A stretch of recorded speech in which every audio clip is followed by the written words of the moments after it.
2024-এর শেষ সকালে প্রত্যেককে অনেক অনেক অনেক ভালোবাসার সাথে আমার ভিডিও স্টার্ট করেছি।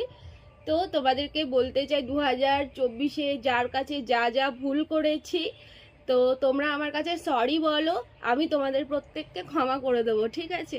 তো ক্ষমা ঘেন্না করে নিয়ে আবার 2025-এ কালকে পা দেবো। আর তোমাদেরকে আমি যেইভাবে জ্বালাচ্ছি, যেইভাবে মানে তোমাদের চক্ষুশূল হচ্ছি, আমি সেরকমই চক্ষুশূল হব। তো তোমরা ক্যারি করো, তোমরা মজা নাও, আর আমাকে অনেক অনেক অনেক কমেন্ট করতে থাকো। যার ভালো লাগবে সে তো অবশ্যই দেখবে, কিন্তু যার খারাপ লাগবে আমাকে, সে কিন্তু আরো বেশি বেশি করে দেখবে, ঠিক আছে? কারণ কখন খারাপ লাগতে লাগতে ভালো লেগে যায় সে তো আর কেউ বলতে পারে না, তাই না? তো চলো, গুড মর্নিং, বাই বাই 2024। আমি কিন্তু না, আমি সেই একই আছি, একই থাকবো, বরঞ্চ আরো বেশি আপডেট হয়ে তোমাদের সামনে আসবো। আর 2025টা প্রথম থেকে যে আমি কিভাবে শুরু করব, আমি আজকে